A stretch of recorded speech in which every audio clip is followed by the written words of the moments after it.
Le soir où j'ai perdu mon travail, je n'ai rien dit sur la start-up que je possédais en secret ou la maison en Normandie à mon nom. Mon père a hurlé, « Fais tes valises. Les ratés n'ont pas leur place ici. » Mon mari m'a craché dessus et est parti avec sa maîtresse. Ce qui s'est passé après? Ils le regretteront toute leur vie. Je m'appelle Chloé, j'ai 34 ans. Et jusqu'à lundi dernier, ma vie était une réussite. Du moins, c'est ce que je croyais, ce que tout le monde croyait.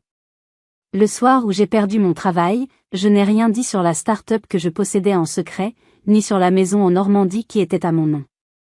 Ce même soir, mon père, l'homme que j'admirais le plus au monde, m'a hurlé, « Fais tes valises. Les ratés n'ont pas leur place ici. » Puis, mon mari, l'homme que j'aimais, m'a craché au visage avant de partir avec sa maîtresse. J'ai tout perdu en 24 heures. Mon travail, mon mari, ma famille. Mais ce qui s'est passé ensuite? Ils le regretteront toute leur vie. Avant que je vous raconte les détails de cette descente aux enfers, et surtout, comment j'en suis remonté, j'aimerais beaucoup savoir d'où vous m'écoutez. Dites-moi dans les commentaires de quelle ville ou de quel pays vous êtes, et quelle heure il est chez vous en ce moment. Votre présence, même virtuelle, compte énormément pour moi aujourd'hui. Allez, c'est parti. Lundi matin. Le ciel de Lyon était d'un gris métallique, menaçant, mais je ne l'avais même pas remarqué. J'étais dans ma bulle, concentrée, animée par l'adrénaline. J'étais directrice marketing chez Prestige et Associés, l'une des agences de communication les plus en vue de la ville. Cela faisait 7 ans que je consacrais ma vie à cette entreprise. 7 ans de journées à rallonge, de nuits blanches à peaufiner des stratégies, de week-ends sacrifiés sur l'autel de l'ambition. J'avais gravi chaque échelon, non pas par chance, mais par un travail acharné, une détermination sans faille. Et j'en étais fière. Ce matin-là, je m'apprêtais à présenter la nouvelle stratégie trimestrielle, un projet que je portais à bout de bras depuis des mois. J'avais passé tout mon week-end à répéter, à anticiper chaque question. J'étais plus que prête. J'étais invincible. En entrant dans la grande salle de réunion vitrée qui dominait la ville, j'ai senti l'atmosphère habituelle, un mélange d'excitation et de tension. Mes collègues étaient là, me gratifiant de sourires encourageants et de petits pouces levés. « Tu vas les scotcher, Chloé », m'a glissé Sandrine, du pôle créatif. Je lui ai souri en retour, le cœur léger. J'aimais mon équipe. J'aimais mon travail. J'ai ouvert mon ordinateur portable, affichant la première diapositive de ma présentation, un visuel percutant que nous avions mis des semaines à concevoir.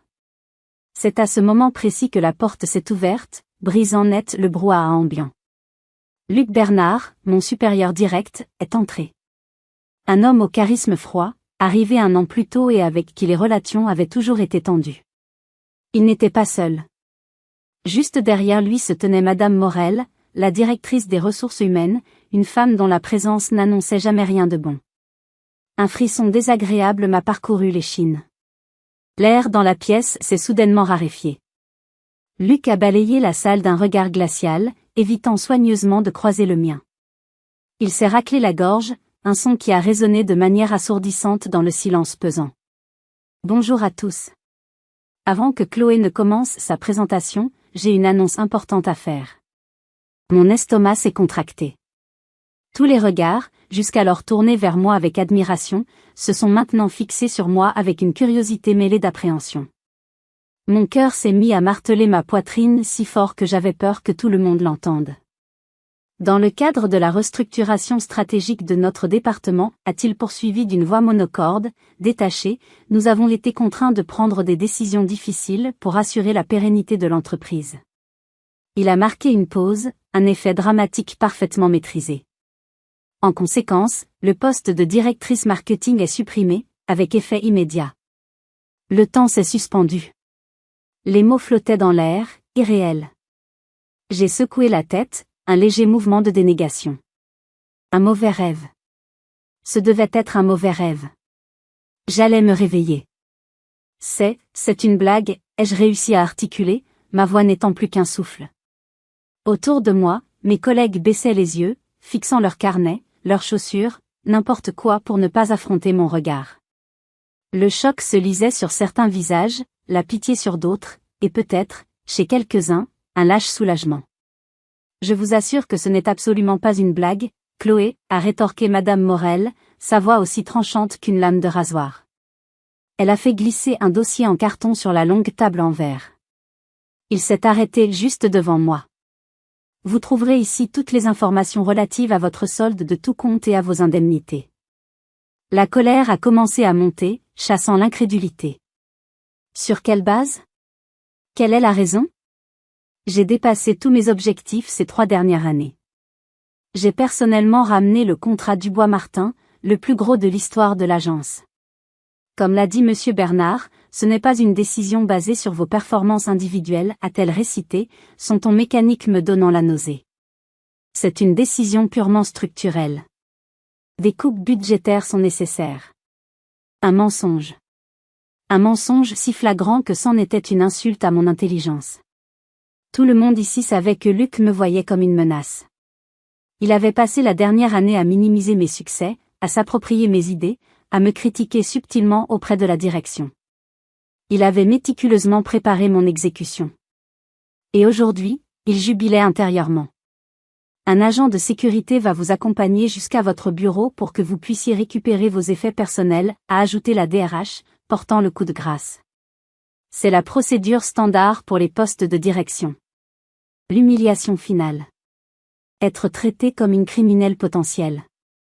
J'ai senti les larmes brûler derrière mes paupières, mais j'ai serré les poings sous la table. Je ne pleurerai pas. Pas devant eux. La suite a été un flou humiliant. J'ai traversé l'open space, suivi par un homme en uniforme, un colosse qui semblait aussi mal à l'aise que moi. Les visages se détournaient sur mon passage. J'ai rempli un carton avec les fragments de ma vie professionnelle, les photos de mon mariage avec Antoine, les trophées gagnés, la petite plante que Léo, mon assistant, m'avait offerte. Mon ordinateur était déjà inaccessible, mon badge désactivé. Ils avaient été d'une efficacité redoutable. Alors que je m'apprêtais à partir, Léo s'est approché, le visage blême. Chloé, c'est une injustice. Il vous a piégé. Ne baissez pas les bras. Appelez-moi ce soir. Il m'a serré la main, y glissant un petit bout de papier. La gorge serrée, je rangeais mes affaires dans un carton, escortée par la sécurité comme une criminelle. Mais je ne savais pas encore que cette humiliation n'était que le début du cauchemar. Le trajet du retour a été un supplice. Les rues de Lyon défilaient à travers mon pare-brise, mais je ne voyais rien.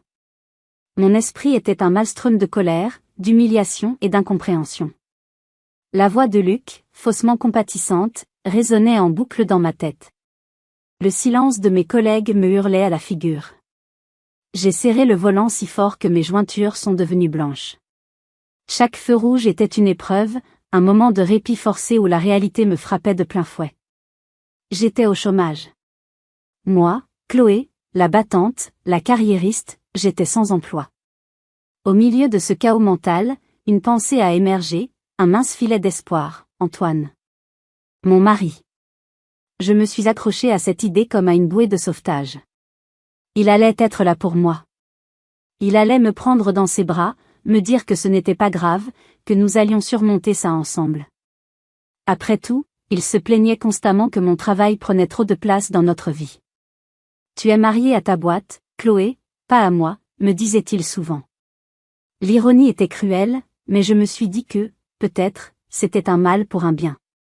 Cette épreuve allait nous forcer à nous retrouver, à nous recentrer sur notre couple.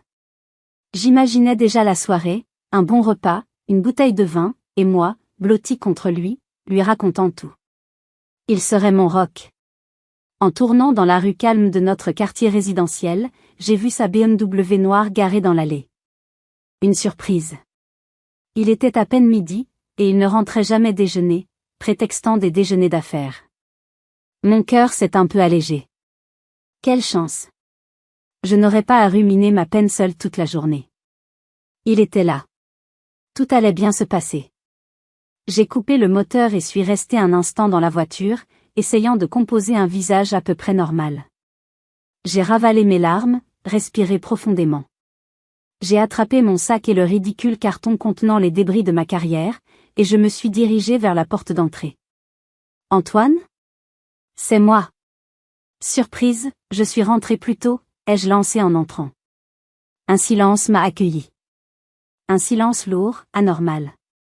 D'habitude, la radio était allumée dans la cuisine, ou la télévision dans le salon. Aujourd'hui, rien. Juste un léger bruit d'eau, comme une douche qui coulait à l'étage. J'ai froncé les sourcils. C'était étrange. J'ai posé mes affaires dans l'entrée. Antoine? Tu es en haut? Pas de réponse.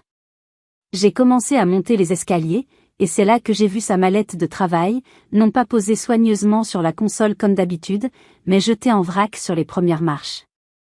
Sa veste de costume était en boule dessus. Ce désordre ne lui ressemblait pas du tout.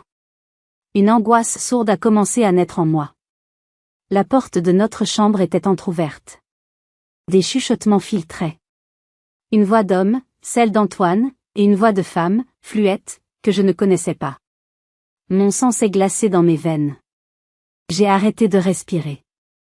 Lentement, comme dans un film au ralenti, j'ai poussé la porte. Et là, mon univers a basculé. La scène était surréaliste, cauchemardesque.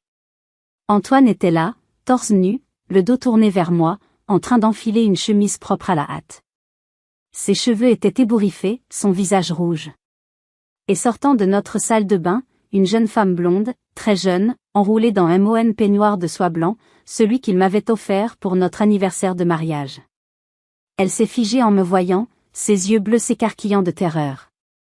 Le silence qui a suivi a duré une éternité.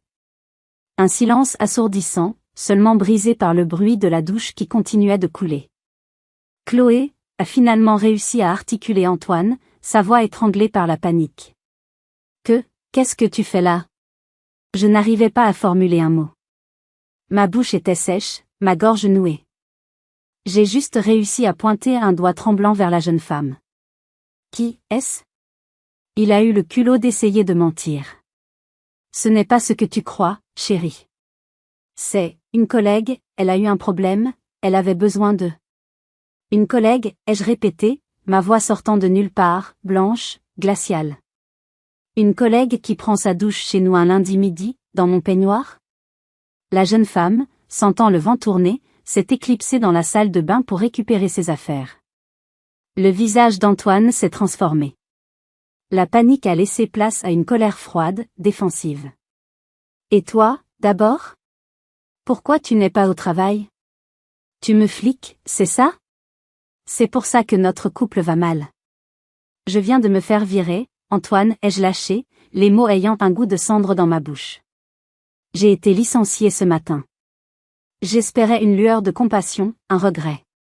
Au lieu de ça, un sourire mauvais a étiré ses lèvres. Ah, eh bien voilà. Tu vois. Tu ne penses qu'à ton travail, et regarde où ça te mène. Puis, le coup de grâce. Tu veux la vérité?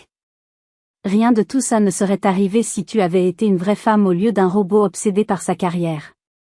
Quand est-ce que tu t'es occupée de moi pour la dernière fois? C'était trop. La douleur, la trahison, l'injustice, tout a explosé. Sors, ai-je hurlé, sentant les larmes de rage dévaler mes joues. Sors de ma maison, toi et ta prostituée. Sa réaction a été fulgurante. Il s'est approché de moi, le visage déformé par la haine. Ma maison? Tu n'as plus rien, tu comprends? Plus de travail, plus d'argent. Comment tu vas la payer, cette maison? Il a attrapé une valise dans le placard et a commencé à y jeter ses vêtements. La jeune femme est sortie de la salle de bain, habillée, n'osant pas me regarder. Alors qu'il passait devant moi pour quitter la chambre, il s'est arrêté. Il m'a regardé droit dans les yeux, son regard plein de mépris. Et il a fait une chose que je n'aurais jamais cru possible. Il a craché. Il m'a craché au visage. Alors qu'il claquait la porte derrière lui avec sa maîtresse, mon téléphone a sonné. C'était mon père. J'ai cru un instant trouver du réconfort, mais ce qui allait suivre allait me briser complètement. Le crachat d'Antoine était encore chaud sur ma joue. J'étais paralysée, incapable de bouger, le son de la porte d'entrée qui claque résonnant encore dans mes oreilles. La sonnerie stridente de mon téléphone m'a tiré de ma torpeur. Papa. Le mot s'est affiché sur l'écran, et dans ma détresse, je l'ai vu comme un signe, une main tendue au milieu de ma noyade. J'ai essuyé ma joue d'un geste rageur et j'ai décroché, ma voix n'étant qu'un sanglot étranglé. Papa? Chloé, arrête de pleurer et viens à la maison. Immédiatement. Ta mère et moi devons te parler. Sa voix était un bloc de glace. Aucune question. Aucune douceur. Un ordre. Un mauvais pressentiment a commencé à se frayer un chemin à travers ma peine, mais je l'ai ignoré. J'étais trop anéanti pour réfléchir. J'avais besoin de ma mère. J'avais besoin de mon père. J'avais besoin de rentrer à la maison. Le trajet jusqu'à Écully, où mes parents vivaient dans une immense maison qui était le monument de la réussite de mon père, a été un flou. Je me souviens juste d'avoir répété en boucle dans ma tête, « Ils vont m'aider. C'est ma famille. Ils vont m'aider. » Quelle idiote j'étais. C'est ma mère, Hélène, qui m'a ouvert la porte. Son visage était un masque d'inquiétude et de résignation. Elle m'a prise dans ses bras, une étreinte brève, presque furtive, comme si elle avait peur d'être vue. « Il est dans son bureau », a-t-elle murmuré à mon oreille. « Il est très en colère. Fais attention à ce que tu dis. » Déjà, elle me mettait en garde. Déjà, elle prenait le parti de la prudence face à son mari, plutôt que celui de sa fille en détresse. Je l'ai trouvé là où il était toujours, assis derrière son imposant bureau en acajou, une forteresse depuis laquelle il dirigeait nos vies. Gérard, mon père, ancien PDG d'une grande entreprise industrielle, un homme pour qui l'échec n'était pas une option, mais une honte. Il n'a pas levé les yeux de ses papiers lorsque je suis entré. L'humiliation, encore. Assieds-toi. Sa voix était plate. J'ai obéi, me sentant soudainement comme une enfant de 10 ans convoquée pour un mauvais bulletin. Il a finalement daigné lever son regard vers moi. Un regard froid, scrutateur, qui me jaugeait. J'ai eu un appel de Luc Bernard cet après-midi. La phrase est tombée, lourde de sens. Je suis resté bouche bée. C'est un vieil ami de golf, a-t-il précisé, comme si cela excusait tout. Et d'un coup, j'ai compris. J'ai compris les promotions qui m'avaient été refusées, les projets qui m'avaient été retirés. Mon propre père discutait de ma carrière avec mon patron sur un terrain de golf. Il m'a informé de ton licenciement, a-t-il continué. Il semble que ton engagement et tes performances laissaient à désirer ces derniers temps. C'est absolument faux, ai-je explosé, la colère me donnant une force que je ne pensais pas avoir. C'est un menteur et un manipulateur. Il m'a saboté parce qu'il avait peur de moi. Et toi, tu l'as cru, lui, plutôt que ta propre fille? Il a eu un geste dédaigneux de la main. Il y a toujours 2 versions à une histoire, Chloé. Mais ce n'est pas le plus important. La vraie question est, quel est ton plan maintenant? Comment vas-tu te sortir de ce pétrin? Pas un mot de réconfort. Pas une once de compassion. Juste une évaluation froide de la situation, comme s'il s'agissait d'un bilan financier. Les larmes que j'avais réussi à contenir ont jailli. Un plan? Papa, je viens de perdre mon travail. Et ce n'est même pas le pire. Ma voix s'est brisée. Je suis rentrée à la maison, et j'ai trouvé Antoine avec une autre femme. Dans notre lit. Il m'a quitté. Ma mère, qui venait d'entrer silencieusement avec un plateau, a laissé échapper un hoquet de surprise, portant une main à sa bouche. Mon père, lui, est resté de marbre. Il a pris un long moment, son visage impénétrable. Puis, il a prononcé la sentence. Eh bien. Je ne suis pas surpris. Peut-être que si tu t'étais moins comporté comme un homme d'affaires et un peu plus comme une épouse, ton mari serait encore là. Le monde s'est arrêté. J'ai cru que j'avais mal entendu. Pardon? Tu es sérieusement en train de dire que c'est de ma faute? Gérard, ça suffit, a osé ma mère, sa voix tremblante. La ferme, Hélène, a-t-il aboyé, sans même la regarder. Il s'est levé, faisant le tour de son bureau pour me faire face, me dominant de toute sa hauteur. Elle doit entendre la vérité. Tu as sacrifié ton mariage sur l'autel de ton ambition. Tu n'étais jamais là pour lui. Un homme, Chloé, ça a des besoins. Quand il ne trouve pas ce dont il a besoin à la maison, il va le chercher ailleurs. C'est aussi simple que ça. J'étais physiquement malade. L'odeur de cuir et de cire d'abeille du bureau me donnait la nausée. C'est répugnant. C'est la réalité, a-t-il rétorqué. D'ailleurs, Antoine m'a appelé tout à l'heure. Il était très affecté. Il m'a dit que tu étais devenu complètement hystérique, que tu avais tout cassé.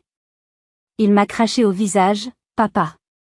Il m'a craché dessus avant de partir avec sa maîtresse. Ça ne ressemble pas à Antoine, a-t-il dit avec un calme exaspérant. C'est un garçon bien élevé. Tu es sous le choc, tu exagères. Il avait pris sa décision. Il avait choisi son camp. Et ce n'était pas le mien. J'étais la variable défaillante dans son équation parfaite de la réussite. Le dîner qui a suivi a été le plus long de ma vie. Un silence de mort, seulement brisé par le cliquetis des couverts sur la porcelaine. C'est au-dessus du dessert qu'il a porté le coup final. Tu as une semaine, Chloé. Une semaine pour trouver un nouveau travail. Un poste digne de ce nom. Sinon, ne reviens pas ici quémander de l'aide. J'ai levé les yeux vers lui, certaine d'avoir mal compris. Je suis très sérieux, a-t-il insisté, son regard ne laissant aucune place au doute. J'ai repoussé ma chaise. Merci pour le dîner, maman. Je m'en vais. Alors que j'attrapais mon sac dans l'entrée, sa voix, dure et sans appel, a résonné dans le grand hall. Fais tes valises et trouve où aller. Les ratés n'ont pas leur place dans cette famille. Si vous aviez été à ma place, qu'auriez-vous fait? Face à une telle injustice, une telle cruauté de la part de votre propre famille, comment auriez-vous réagi? Dites-le moi dans les commentaires, votre avis m'intéresse vraiment. Rejetée par tous, sans emploi, sans mari, sans famille, j'étais seule dans ma voiture, au bord du gouffre. Je n'avais plus rien. C'est du moins ce qu'ils croyaient tous. La lourde porte en chêne de la maison de mes parents s'est refermée dans mon dos avec un bruit sourd et définitif. Ce son a marqué la fin de tout ce que j'avais toujours considéré comme acquis, la sécurité, l'amour familial, un refuge. Dehors, la pluie avait commencé à tomber, de fines aiguilles glacées qui semblaient percer mes vêtements. Je suis montée dans ma voiture, tremblante, non pas de froid, mais de choc et de chagrin. J'ai conduit sans destination, les phares balayant des rues que je ne reconnaissais plus. Ma ville, mon monde, tout m'était devenu étranger. Les paroles de mon père tournaient en boucle dans ma tête, chaque mot un coup de poignard, raté. Pas sa place. Raté. Après un temps indéterminé, j'ai échoué sur le parking d'un hôtel anonyme, une de ces boîtes de béton sans âme que l'on trouve près des autoroutes. Le réceptionniste de nuit m'a à peine jeté un regard. J'étais juste une autre silhouette fatiguée cherchant un lit pour la nuit.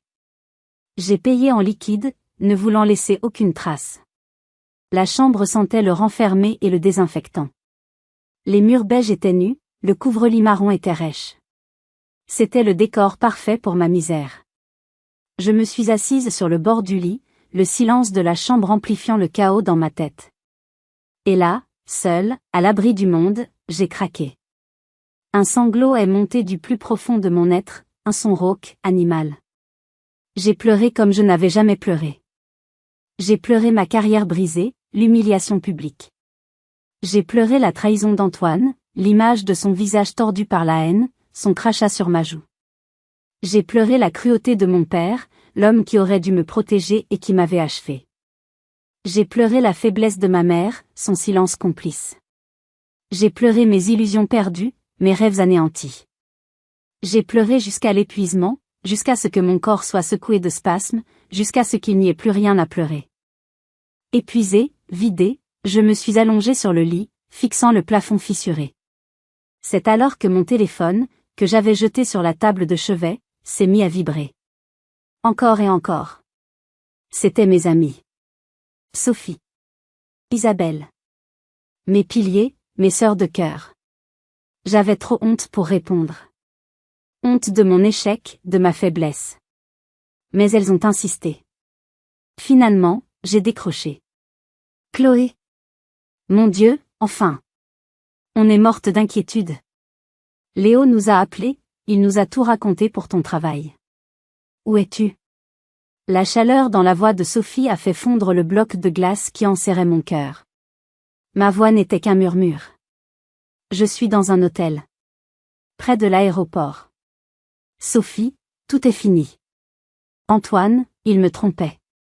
Mon père, il m'a mise à la porte. Je n'ai pas eu besoin d'en dire plus.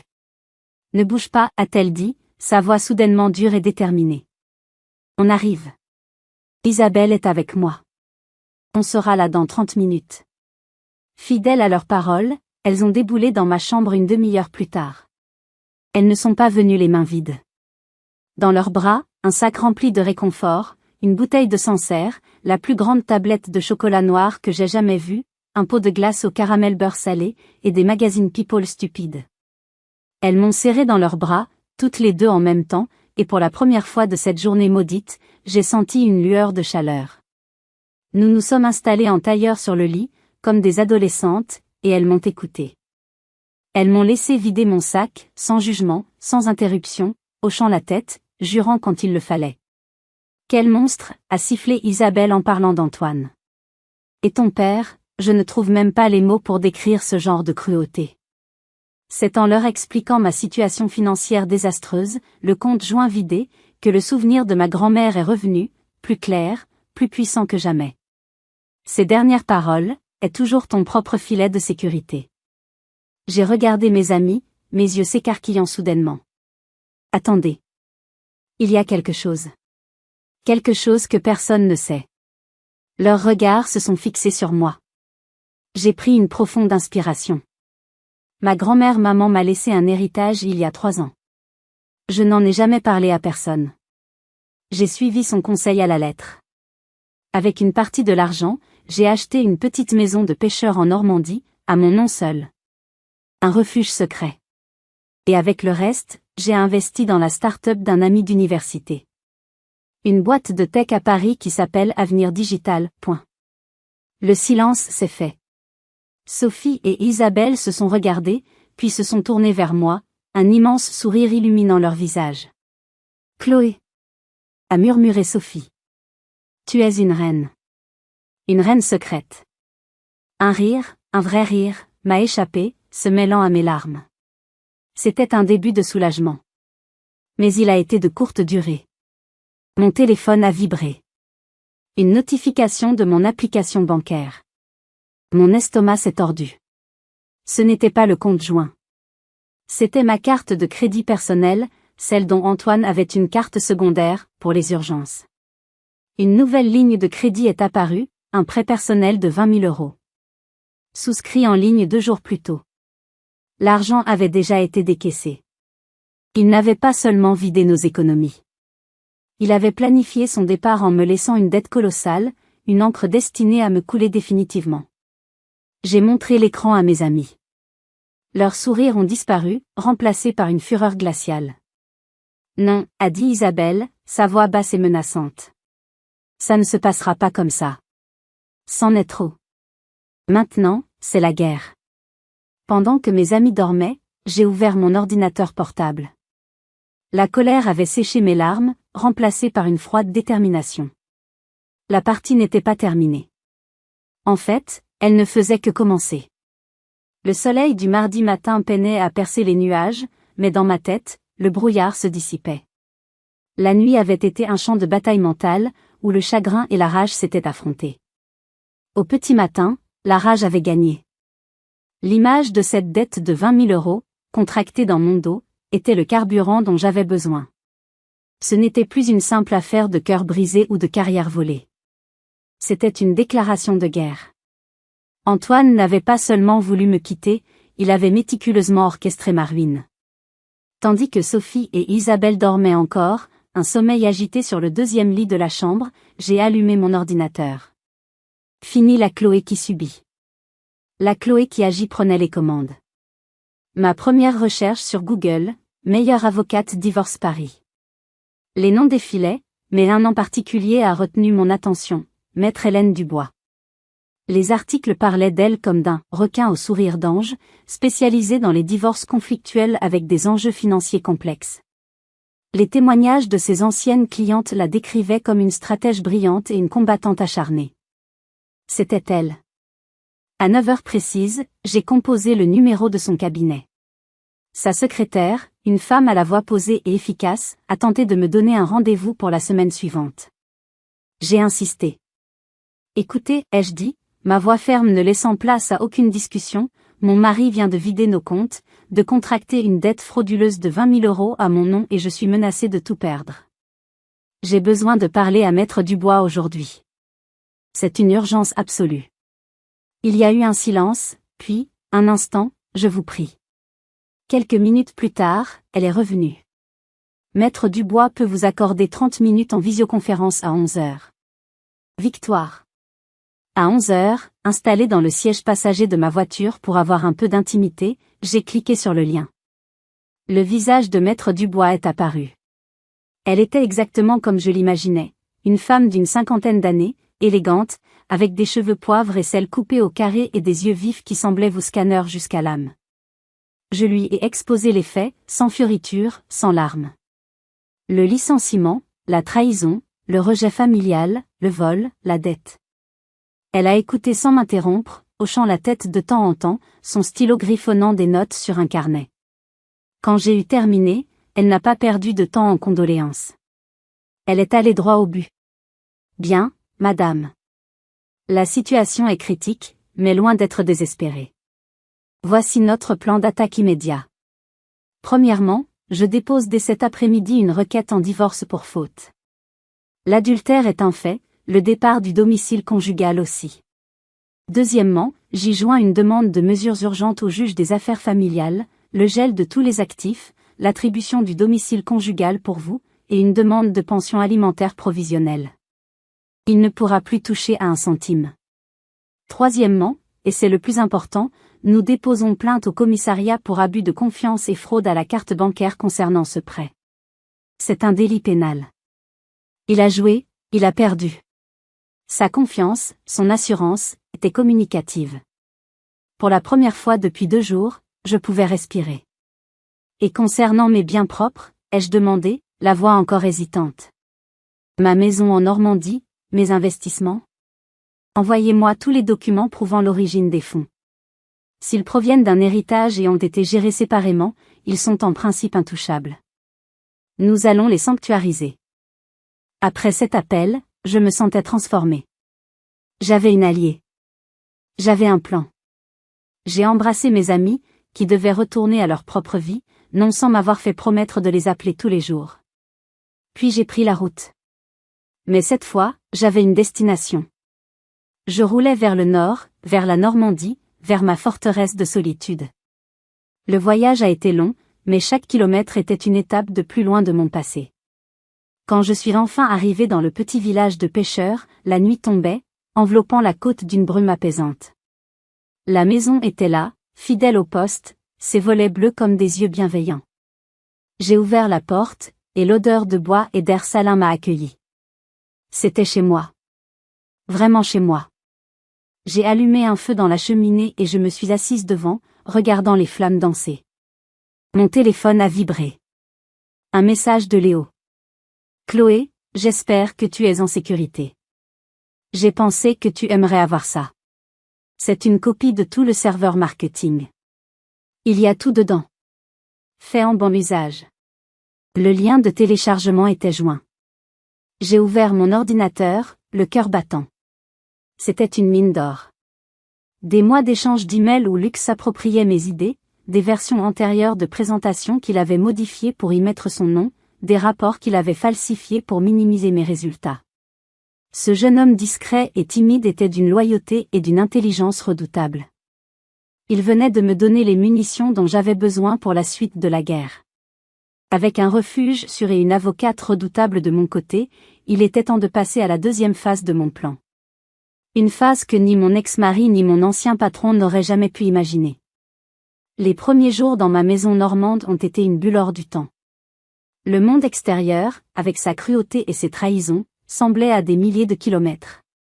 Je me réveillais avec le cri des mouettes, je passais des heures à marcher sur la plage déserte, laissant le vent glacial fouetter mon visage et chasser les dernières bribes de désespoir. Cette solitude n'était pas un poids, mais une force. Elle me permettait de penser, de me reconstruire, et surtout, de préparer ma riposte. Mon chagrin se muait lentement en une colère froide et calculatrice. J'ai passé des journées entières à éplucher les fichiers que Léo m'avait envoyés, organisant les preuves, créant une chronologie méticuleuse du harcèlement et du sabotage de Luc. Chaque email, chaque document était une pièce du puzzle, et une fois assemblé, le tableau était accablant.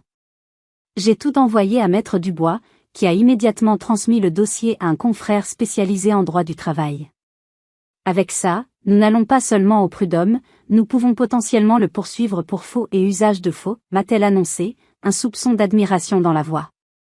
Mais une simple victoire juridique ne me suffisait pas. C'était trop petit, trop personnel. Je voulais une victoire stratégique, une victoire qui redéfinirait les règles du jeu. C'est là que mon attention s'est reportée sur Avenir Digital. Ma participation, que j'avais longtemps considérée comme un simple placement financier, est devenue la pièce maîtresse de mon échiquier. Leur technologie de marketing prédictif était sur le point de révolutionner le secteur. Ils avaient le produit, mais il leur manquait la notoriété, l'audace pour s'imposer. J'allais leur apporter les deux. J'ai demandé une réunion d'urgence avec les deux fondateurs, Thomas et Mathieu, deux génies de l'informatique qui avaient la trentaine, mais l'expérience commerciale d'adolescents. J'ai pris le premier train pour Paris, et je les ai retrouvés dans leur siège social, un loft bruyant et désordonné où des jeunes en sweat à capuche tapaient frénétiquement sur des claviers. Je ne leur ai pas parlé de mon divorce ou de mon licenciement. Je leur ai parlé business. Thomas, Mathieu, ai-je commencé, debout devant leur tableau blanc couvert d'algorithmes, votre technologie est la plus brillante que j'ai vue depuis 10 ans. Mais en ce moment, vous êtes une Ferrari sans pilote. Vous avez besoin d'un électrochoc pour que le marché vous prenne au sérieux. J'ai un plan pour ça. Ils m'ont regardé, un mélange de scepticisme et de curiosité dans les yeux. J'ai pris un feutre et j'ai dessiné 2 cercles sur le tableau. Ici, c'est nous, Avenir Digital. L'innovation, l'agilité, le futur. Et là, j'ai dessiné un cercle beaucoup plus grand, c'est Prestige et Associés. Le passé, la lourdeur, la tradition. J'ai ensuite dessiné une grosse flèche allant du petit cercle vers le grand. Je veux que nous annoncions publiquement que nous envisageons un partenariat stratégique avec eux. Voire une offre de rachat. Thomas a failli recracher son café. Une offre de rachat? Chloé, il pèse 10 fois notre poids. On n'a pas les moyens. Bien sûr que non, ai-je rétorqué. Et tout le monde le sait. Ce n'est pas le but. Le but, c'est le message. C'est l'audace. C'est le jeune loup qui vient défier le vieux lion. Les médias financiers vont se jeter dessus. En une seule annonce, vous passez du statut de start-up prometteuse à celui de disrupteur majeur du marché. Votre valorisation va grimper en flèche. Et en interne, chez Prestige et Associés, ce sera la panique totale. Leurs actionnaires vont demander des comptes. Pourquoi une petite boîte de tech pense-t-elle pouvoir les racheter? Peut-être parce que leur modèle est obsolète? Peut-être parce que leur direction est incompétente? Je pouvais voir les rouages tourner dans leur tête. L'idée, folle au premier abord, commençait à faire son chemin. Il m'a fallu 2 heures de persuasion, de graphique et de projection pour les convaincre totalement. Mais à la fin, ils étaient euphoriques. On le fait, a dit Mathieu, les yeux brillants. Alors que nous finalisions le communiqué de presse, j'ai reçu un appel de Sandrine, mon ancienne collègue. Sa voix était basse, conspiratrice. Chloé, je dois te prévenir. Luc est en train de devenir fou. Il a appris que tu avais pris une avocate. Il a appelé les 3 plus grands chasseurs de tête de Paris. Il leur a dit que tu avais été viré pour faute grave, que tu étais instable et que tu avais tenté de voler des données clients. Il est en train de te blacklister. Il veut s'assurer que tu ne retrouveras jamais de travail dans ce secteur. Une vague de haine pure m'a submergé. Cet homme n'allait donc jamais s'arrêter. Mais sa bassesse a renforcé ma détermination. J'ai remercié Sandrine et j'ai raccroché. J'ai regardé Thomas et Mathieu. Changer une ligne dans le communiqué, ai-je dit, ma voix glaciale. Je ne veux plus être une investisseur clé. Je veux être la nouvelle directrice de la stratégie d'avenir digital. Le communiqué de presse est parti le jeudi matin. L'impact a été sismique. Les titres des journaux économiques criaient « David contre Goliath, la start-up Avenir Digital défie le géant Prestige et Associés ». Et mon nom, associé à mon nouveau titre, était partout. J'étais sur le devant de la scène, non pas comme une victime, mais comme l'architecte d'un coup de maître audacieux. Luc Bernard pensait m'avoir enterré professionnellement, mais il venait de me donner l'arme parfaite pour l'achever. Il ne savait pas encore que le vent avait tourné. Le téléphone a sonné le vendredi après-midi, alors que je marchais sur la plage, le vent fouettant mes cheveux. Numéro masqué. Mon cœur a eu un soubresaut, mais j'ai répondu d'une voix que je voulais la plus neutre possible. Allô? Chloé? La voix de Luc Bernard était à peine reconnaissable. Fini le ton condescendant et autoritaire. Elle était tendue, stridente, au bord de la panique. Qu'est-ce que c'est que ce cirque médiatique? Tu te rends compte de ce que tu as fait? Je me suis arrêtée, regardant les vagues puissantes s'écraser sur le sable. J'ai laissé un long silence s'installer, le laissant mariner dans sa propre angoisse. Bonjour, Luc, ai-je finalement répondu, ma voix d'un calme olympien. Je ne vois pas de quoi tu parles. Je suis simplement en train de développer la stratégie de ma nouvelle entreprise. C'est passionnant, tu sais. Ta nouvelle entreprise? Mais tu te moques de moi. Le conseil d'administration est en réunion de crise depuis hier. Nos actionnaires nous harcèlent, ils exigent des explications.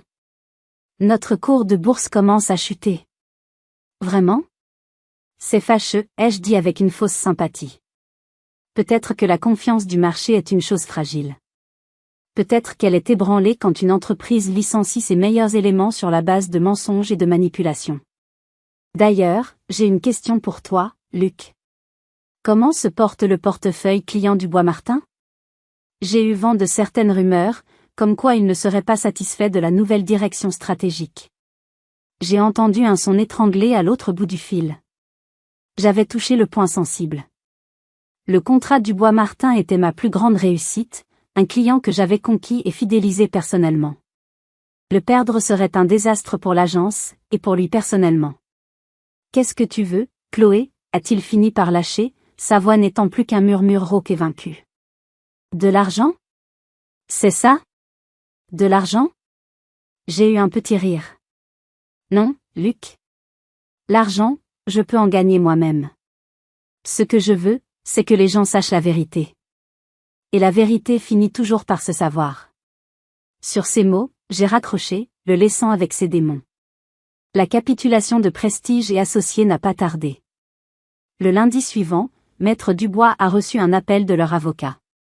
Il me proposait une transaction financière très généreuse, bien au-delà des indemnités légales, en échange de ma signature sur un accord de confidentialité et l'abandon de toute poursuite. Ils ont peur que vous parliez à la presse, m'a expliqué mon avocate. Ils veulent acheter votre silence. C'est une excellente nouvelle. Nous avons accepté, mais j'ai exigé une clause non négociable, une lettre d'excuse officielle du conseil d'administration, reconnaissant que mon licenciement était une erreur et louant mes contributions à l'entreprise. Ils ont accepté. J'avais gagné. Pendant ce temps, l'étau se resserrait autour d'Antoine. Le gel de ses avoirs et la plainte pénale l'avaient mis au pied du mur. Ses créanciers devenaient menaçants. Un après-midi, en revenant de faire quelques courses au village, j'ai vu sa BMW garée de travers devant ma grille. Il était là, appuyé contre le capot, l'air d'un homme aux abois. Il avait maigri, son costume habituellement impeccable était froissé. « Chloé, il faut que tu arrêtes ça », a-t-il crié en me voyant. « Tu es en train de me détruire. J'ai des gens qui me cherchent. » Je suis restée à distance, les clés de ma maison serrées dans ma main. « Ce n'est pas moi qui te détruis, Antoine. Ce sont tes choix. Tes mensonges, tes dettes, tes trahisons. Mais c'est notre argent. J'ai droit à la moitié. » La moitié de quoi? Des dettes que tu as contractées dans mon dos? La moitié de l'héritage de ma grand-mère? Tu n'auras rien, Antoine. Rien d'autre que ce que la loi te donnera. Maintenant, pars de ma propriété avant que j'appelle les gendarmes. Son visage s'est décomposé. Il a vu dans mes yeux que je ne bluffais pas. La femme qu'il avait pu manipuler et mépriser n'existait plus. Il est remonté dans sa voiture et a démarré en trombe, laissant derrière lui une odeur de gomme brûlée et de défaite. La dernière pièce du puzzle est venue de la source la plus inattendue. Manon, sa maîtresse, m'a appelé. Elle pleurait. Il m'a tout pris, a-t-elle sangloté. Il m'avait promis qu'on s'installerait ensemble, il m'a fait contracter un crédit pour lui, et maintenant il a disparu. Elle m'a avoué qu'il était devenu de plus en plus violent verbalement, paranoïaque. Elle voulait juste que je le sache. Elle m'a envoyé des copies des messages qu'il lui avait envoyés, des messages où il se vantait de la façon dont il allait me plumer au divorce, des messages où il parlait des conseils que mon propre père lui avait donnés pour me gérer. Mon père. Il n'était pas seulement un spectateur passif, il avait été un complice. La nausée m'a reprise, mais cette fois, elle était mêlée à une étrange forme de soulagement. Je savais maintenant que ma décision de couper les ponts était la bonne. Chaque pièce du puzzle se mettait en place, mais il restait une confrontation que je redoutais et attendais à la fois, celle avec mon propre père. Le dimanche matin suivant, alors que je prenais mon café sur la petite terrasse face à la mer, une Mercedes noire s'est engagée dans mon chemin de terre. Mon cœur a manqué un battement. C'était la voiture de mon père. Il n'avait pas prévenu de sa visite. Il débarquait, comme il l'avait toujours fait, considérant que son droit paternel lui donnait accès à tous les aspects de ma vie, à toute heure. Mais les choses avaient changé. C'était ma maison, mon territoire. Je l'ai regardé sortir de la voiture. Il portait un pantalon de golf beige et un polo impeccable, comme s'il venait de quitter le green. Mais sa démarche était moins assurée que d'habitude. Il semblait presque hésitant. Il a observé ma petite maison de pêcheur, un cottage modeste en pierre, si différent de son manoir ostentatoire à Écully. J'ai vu le jugement dans son regard, mais aussi une pointe de confusion, comme s'il ne comprenait pas le monde dans lequel j'avais choisi de vivre. Il a sonné à la porte. J'ai pris une profonde inspiration, posé ma tasse, et je suis allé ouvrir. Je ne l'ai pas fait entrer. Je suis resté sur le seuil, les bras croisés, créant une barrière invisible mais bien réelle entre nous. « Bonjour, Chloé » a-t-il commencé, sa voix un peu rauque. Il a plongé son regard dans le mien, cherchant sans doute la fille brisée et suppliante qu'il avait chassée quelques semaines plus tôt. Il n'a trouvé qu'une femme. Une femme calme, qui le regardait droit dans les yeux, sans ciller. « Bonjour, papa. » Ma voix était polie, mais froide. « Ta mère, elle s'inquiète beaucoup pour toi, a-t-il dit, utilisant ma mère comme bouclier, comme il l'avait toujours fait. Incapable d'exprimer ses propres sentiments, il projetait tout sur elle. Maman a mon numéro de téléphone. Si elle s'inquiète, elle peut m'appeler. Elle l'a fait hier, d'ailleurs.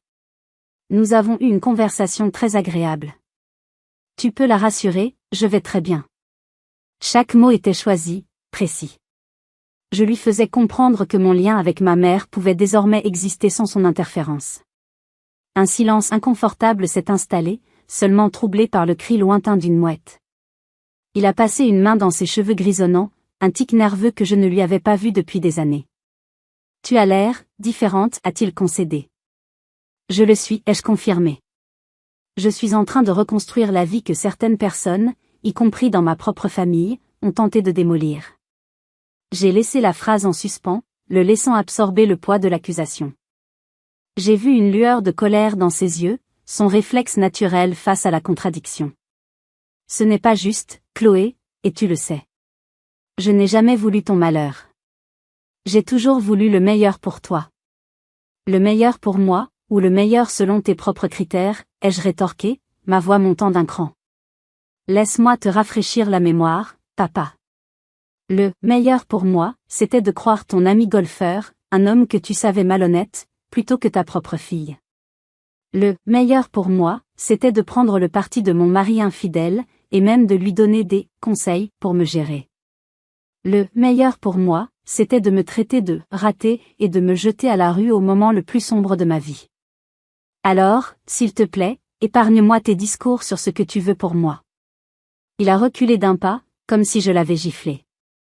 C'était la première fois de ma vie que je lui parlais sur ce ton. La première fois que je ne baissais pas les yeux. Je pensais que ça te secourait, a-t-il balbutié, cherchant une justification. Que ça te forcerait à réagir, à te battre. Me battre? J'ai passé 34 ans de ma vie à me battre. À me battre pour avoir des bonnes notes pour te faire plaisir. À me battre pour entrer dans la meilleure école pour te rendre fier. À me battre pour obtenir des promotions pour que tu puisses t'en vanter auprès de tes amis. Et sais-tu ce que j'ai gagné? Un burn-out imminent, un mariage vide de sens avec un homme qui ne m'aimait pas pour ce que j'étais mais pour le statut que je lui apportais, et un père qui me considère comme un investissement boursier. Si la valeur monte, il est content. Si elle baisse, il vend. Les larmes me sont montées aux yeux, mais cette fois, ce n'étaient pas des larmes de tristesse. C'étaient des larmes de libération. Chaque mot que je prononçais brisait une chaîne invisible qui m'avait entravé toute ma vie. Alors écoute-moi bien, papa. Si tu souhaites avoir une place dans ma nouvelle vie, les règles ont changé. Il n'y aura plus de jugement, plus de leçons de morale, plus d'attentes irréalistes. Tu m'accepteras pour qui je suis, avec mes succès qui sont les miens, et mes échecs qui sont aussi les miens. Tu apprendras à me respecter. Pas seulement comme ta fille, mais comme une femme adulte et indépendante. C'est à prendre ou à laisser. La décision t'appartient. Il est resté là, sur mon perron, le visage défait. L'armure du grand PDG s'était fissurée, laissant entrevoir un homme vieillissant, perdu et seul. Il a ouvert la bouche, puis l'a refermée. Pour la première fois de sa vie, il n'avait rien à répondre. Il a hoché la tête, un mouvement à peine perceptible, puis il a fait demi-tour et est reparti lentement vers sa voiture. J'ai fermé la porte doucement, le laissant seul sur le perron. Ce jour-là, ce n'est pas seulement une porte qui s'est fermée, c'est un chapitre de ma vie qui s'est achevé pour toujours. La confrontation avec mon père a agi comme un exorcisme. En verbalisant des décennies de ressentiment et en posant mes conditions, j'avais non seulement redéfini notre relation, mais j'avais surtout achevé ma propre transformation. Je n'étais plus la victime des circonstances, j'étais l'architecte de ma destinée. Les semaines qui ont suivi ont été une cascade de confirmation que j'étais sur la bonne voie.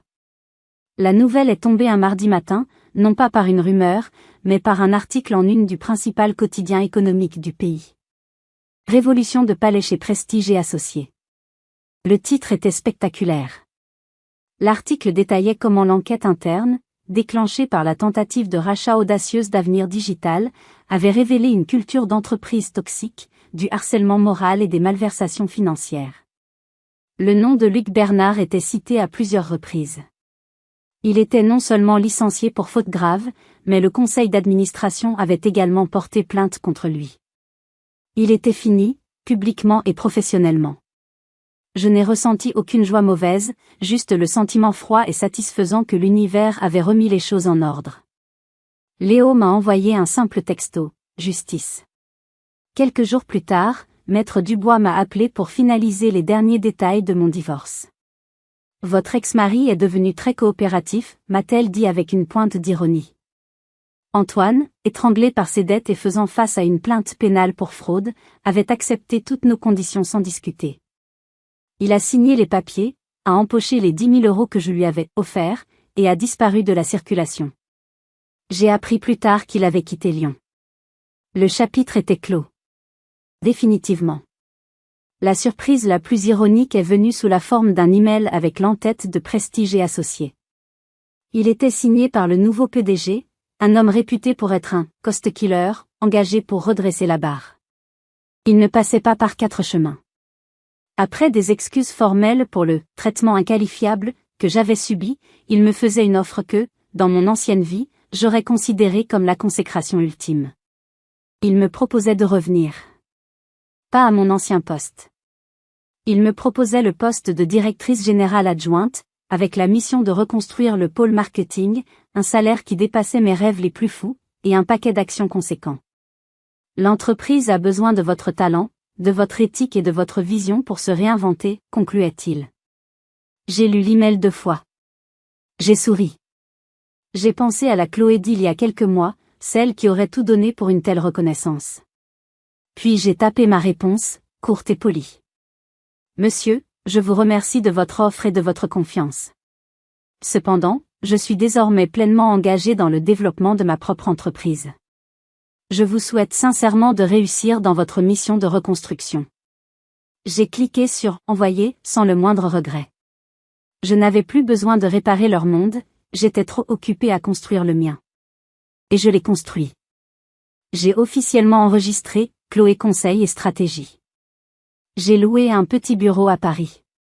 Mon premier employé a été Léo, ravi de quitter le navire en perdition de Prestige et Associés. Mon premier gros client a été le comte Dubois-Martin, qui avait rompu son contrat avec l'agence le jour de l'annonce du licenciement de Luc. Le bouche à oreille a fonctionné à merveille. Des entreprises qui voulaient innover, qui étaient fatiguées des vieilles méthodes, ont commencé à m'appeler. En 6 mois, j'ai dû embaucher 2 autres personnes. Les ondes de choc de ma révolution personnelle se sont propagées de manière inattendue. Ma mère m'a appelé un soir, sa voix pétillante de fierté. Chloé, tu ne devineras jamais. J'ai vendu ma première poterie au marché du village. Ton père a fait la grimace, mais je m'en fiche. C'était plus qu'une poterie vendue, c'était un acte d'indépendance. Mon frère Julien m'a annoncé qu'il avait démissionné de l'entreprise familiale pour monter sa propre affaire, une ébénisterie artisanale. Tu m'as montré que c'était possible, m'a-t-il dit. Possible de suivre sa propre voie. Sans le vouloir, en me sauvant moi-même, j'avais donné aux autres la permission de faire de même. La justice avait été rendue, mais la vraie victoire n'était pas de les voir tomber. La vraie victoire était de me voir me relever, et d'entraîner les autres avec moi. 1 an plus tard, vous n'allez pas croire à quel point ma vie a changé. 1 an. 365 jours se sont écoulés depuis le jour où mon monde a volé en éclats. Je suis debout sur la terrasse en bois de ma maison en Normandie, une tasse de thé fumant entre mes mains. Le soleil matinal caresse mon visage, et le seul bruit est celui des vagues qui viennent mourir doucement sur le sable. Il y a 1 an, à cette même heure, j'étais recroquevillé dans un lit d'hôtel impersonnel, le goût amer de la trahison dans la bouche, persuadé que ma vie était finie. Quelle erreur! Ma vie ne faisait que commencer. Ce soir, je fête mes 35 ans.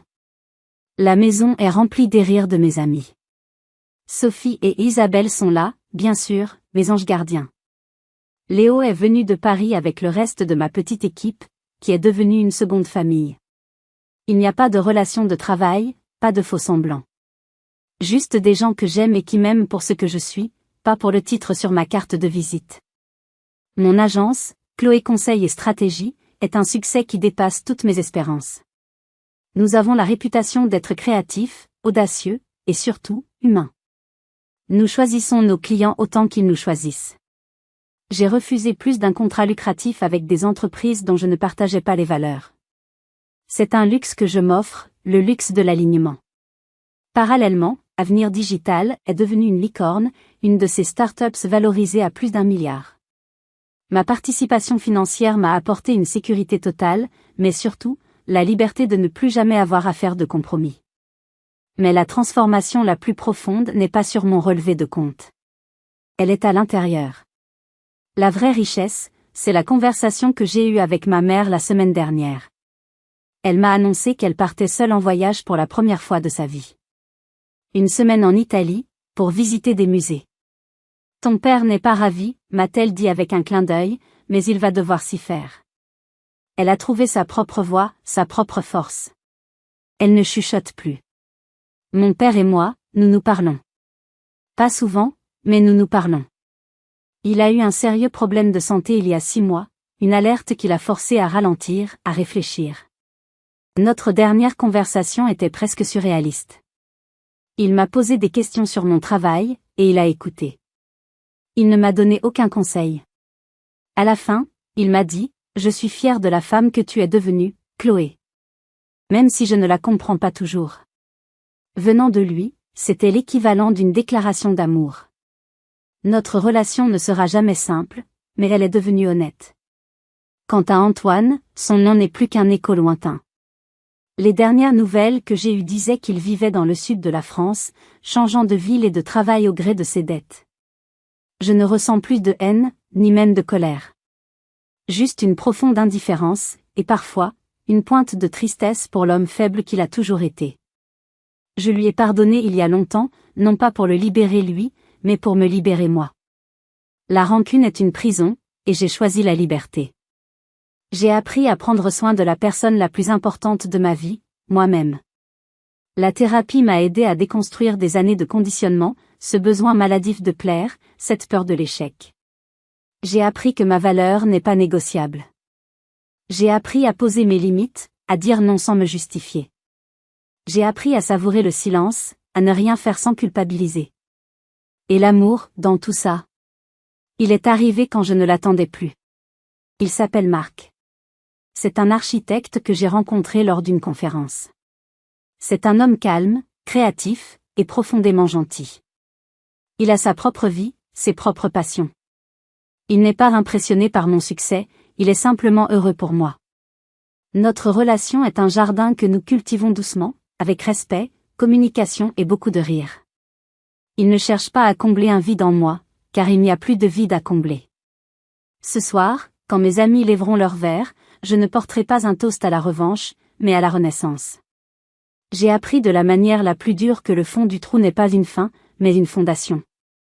La fondation la plus solide qui soit, sur laquelle on peut reconstruire une vie plus authentique, plus forte, et infiniment plus belle. Avez-vous déjà vécu un moment où perdre ce que vous pensiez vouloir vous a en fait permis de gagner ce dont vous aviez vraiment besoin? J'adorerais lire vos histoires de transformation dans les commentaires ci-dessous. Si ce voyage a résonné en vous, merci de cliquer sur le bouton « J'aime » et de vous abonner pour ne pas manquer d'autres histoires de résilience. Et n'oubliez pas de partager cette vidéo avec quelqu'un qui pourrait avoir besoin d'entendre ce message aujourd'hui, le message que même après la nuit la plus sombre, le soleil finit toujours par se lever. Merci d'avoir fait partie de mon voyage. Et souvenez-vous, votre histoire est encore en train de s'écrire, et chaque épreuve, chaque tournant inattendu, est une opportunité pour une vie plus authentique.